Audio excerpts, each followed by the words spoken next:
मैं डॉक्टर कमलेश कुमार सारसर, सह आचार्य इतिहास, एसआरपी गवर्नमेंट कॉलेज बांदीकुई। आज एक बार पुनः आपके समक्ष उपस्थित हूँ। जैसा कि कल हमारी चर्चा चल रही थी कि मध्यकालीन भारत के इतिहास जानने के स्रोत, और उसके अंतर्गत हमने जो बात की थी वो सल्तनत काल की बात की थी कि सल्तनत कालीन जो इतिहास है उसमें जो राजवंश हुए उनके बारे में जानकारी हमें किन किन ऐतिहासिक जो सोर्सेज है हमारे पास में, साहित्यिक स्रोत, उनसे प्राप्त होती है। तो कल हमने जो चर्चा की थी उस चर्चा के दौरान पाया कि अल-बरूनी जो कि महमूद गजनवी के समय भारत आया था, उसने किताबुल हिंद की रचना की और उसने किस तरह के से उस समय की तत्कालीन समय की जो सामाजिक, धार्मिक, आर्थिक स्थिति का वर्णन किया है।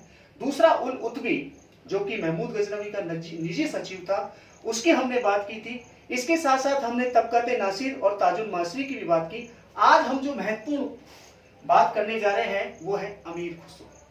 अमीर खुसरो जिसने मुख्य रूप से 3 सुल्तानों का शासनकाल देखा। वैसे तो बुगर खां और केकूबाद के समय में भी उसने एक ग्रंथ की रचना की, लेकिन खासकर उसके द्वारा जो लिखे गई जो रचनाएं हैं उन रचनाओं में 6 प्रमुख रचनाएं हैं।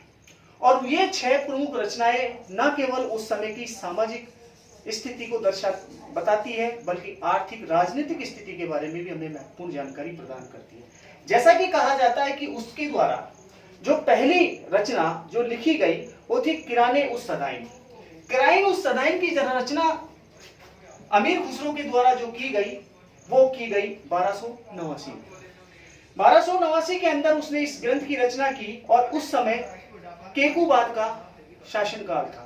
तो केकूबाद के बीच में और बुगरा खां के बीच में जो वार्तालाप हुई, उस वार्तालाप के बारे में यह पूरा का पूरा जिक्र मिलता है। जैसा कि कहा जाता है कि एक बार बुगरा खां केकूबाद को समझाने के लिए लखनऊ से दिल्ली की ओर आ रहा था, तो केकूबाद को यह लगा कि शायद वो दिल्ली पर आक्रमण करने के लिए आ रहा है। तो दोनों पिता और पुत्र के बीच में जो मेल हुआ, उस पूरी की पूरी घटना का जिक्र उसने अपने इस ग्रंथ किराइन उस सदाइन के अंदर किया है। इसी प्रकार से यदि हम दूसरे ग्रंथ की बात करें जिसके बारे में कहा गया है मिफ्ताह उल फतूह। मिफ्ताह उल फतूह जो कि जलालुद्दीन खिलजी के समय 1290 के अंदर लिखा गया, यह साधारण शैली में लिखी गई एक कविता है। और इसके बारे में जो सबसे महत्वपूर्ण जानकारी हमें मिलती है कि जलालुद्दीन खिलजी ने जब रणथंबोर पर आक्रमण किया, तो रणथंबोर के पास में झाइन नामक एक स्थान है, उस झाइन नामक स्थान को जब उसने जीता और उसी समय छज्जू मलिक नामक एक जो उसका सरदार था, उस सरदार के द्वारा जो विद्रोह किया गया दिल्ली के अंदर, उस विद्रोह को दबाने के लिए जलालुद्दीन फिरोज शाह खिलजी को अपना रणथंबोर अभियान छोड़कर वापस आना पड़ा। इस बात की महत्वपूर्ण जानकारी हमें इस ग्रंथ मिफ्ताह उल फतूह के अंदर मिलती है। कहने का मतलब कि जलालुद्दीन खिलजी जिसने किस तरीके से दिल्ली के तख्त को प्राप्त किया था और खिलजी क्रांति जो हुई, उस खिलजी क्रांति के बारे में भी हमें महत्वपूर्ण जानकारी इस ग्रंथ के अंतर्गत मिलती है। तीसरा सबसे महत्वपूर्ण ग्रंथ है वो है खजाइने उल फतूह। खजाइने उल फतूह जिसे तारीख-ए अलाही के नाम से भी जाना जाता है। इस ग्रंथ के अंदर अलाउद्दीन खिलजी ने अपने चाचा व ससुर की हत्या करने के पश्चात जब दिल्ली का तख्त प्राप्त किया, तो उसने सबसे पहले उत्तर भारत को जीता और उत्तर भारत को जीतने के पश्चात उसने दक्षिण भारत का विजयी अभियान शुरू किया और वो किया उसने अपने सिपह सालार मलिक काफूर के नेतृत्व में। तो दक्षिण भारत की जो विजयी यात्रा थी, उस पूरी की पूरी विजयी यात्रा का जो वृत्तांत है, पूरा का पूरा जो वर्णन मिलता है, वो हमें खजाइने उल फतूह के अंदर मिलता है, जिसे तारीख-ए अलाही भी कहा जाता है। सबसे महत्वपूर्ण और ग्रंथ जो माना गया है वो है देवल रानी और खिज्र खां, जिसे आशिका कहा गया है। ऐसा कहा जाता है कि अलाउद्दीन खिलजी ने जब 1296 में गुजरात पर आक्रमण किया, तो गुजरात का तत्कालीन शासक करण अपनी पुत्री देवल रानी के साथ में भाग करके दक्षिण भारत में देवगिरी के राजा रामचंद्र देव के यहाँ उसने शरण ली। कमला देवी जो उसकी पत्नी थी, जो शाही सेना को हाथ लगी, उससे बाद में अलाउद्दीन खिलजी ने विवाह कर लिया। विवाह के कुछ समय पश्चात कमला देवी ने अलाउद्दीन खिलजी से अपनी पुत्री से मिलने की इच्छा जाहिर की। कुछ इतिहासकार ये मानते हैं कि अलाउद्दीन खिलजी ने दक्षिण भारत का जो देवगिरी राज्य था रामचंद्र देव, जिसने अलाउद्दीन खिलजी के विद्रोहियों को शरण दे रखी थी, उस राज्य पर आक्रमण किया मलिक काफूर के नेतृत्व में, और उसके बाद में वहां से देवल रानी को लाया गया और खिज्र खां के साथ में उसका विवाह किया गया।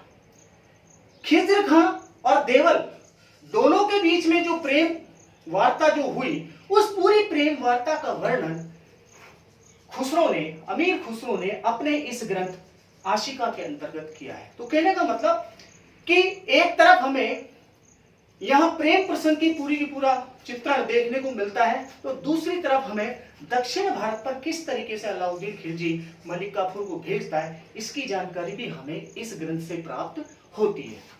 इसी के साथ मुहसिपर, जिसके बारे में कहा जाता है ये अगला अमीर खुसरो का सबसे महत्वपूर्ण ग्रंथ था, जिसके बारे में कहा गया है इसकी रचना 1318 के अंदर मुबारक शाह खिलजी के शासनकाल में अमीर खुसरो के द्वारा की गई। इस ग्रंथ के अंदर दिल्ली की जो शान शौकत है, दिल्ली के अंदर जो राजमहल थे, और यहां तक कि मुबारक शाह खिलजी के द्वारा जिस तरीके से राजधानी के अंदर विद्रोह हुआ, या ये कहें कि उसके द्वारा जिन राज्यों को विजित किया गया, उसकी सारी की सारी जानकारी हमें मुहसिपियर से प्राप्त होती है। तो ये ग्रंथ भी खिलजी वंश के शासकों के बारे में जानकारी प्राप्त करने में हमें महत्वपूर्ण योगदान देता है।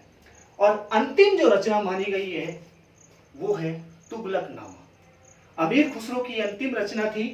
इस ग्रंथ की रचना उसने गयासुद्दीन तुगलक के समय की, और ये एक ऐसी उसकी कविता है जिससे ये ज्ञात होता है कि किस तरीके से गयासुद्दीन तुगलक ने उस समय जो राज्य प्राप्त किया था, और राज्य प्राप्त करने के बाद में उसने किस तरीके से अपनी व्यवस्थाओं को जारी रखा। इस प्रकार से कहा जाता है कि अमीर खुसरो ने ये 6 प्रमुख ऐतिहासिक ग्रंथों की रचनाएं की। इनमें ज्यादातर जो ग्रंथ जो लिखे गए वो सारे के सारे गद्य के रूप में लिखे गए थे।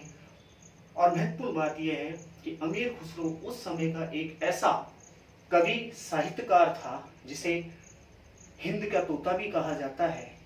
बर्निया लिखता है कि अमीर खुसरो के द्वारा 100 से ज्यादा पुस्तकें लिखी गई, ग्रंथ लिखे गए, लेकिन चूंकि हमारे पास ये 6 ग्रंथ उपलब्ध है, इसलिए कहा जाता है इन 6 ग्रंथों से खासकर हमें खिलजी वंश के बारे में महत्वपूर्ण जानकारी प्राप्त होती है। आगे कल कंटिन्यू करेंगे। Thank you.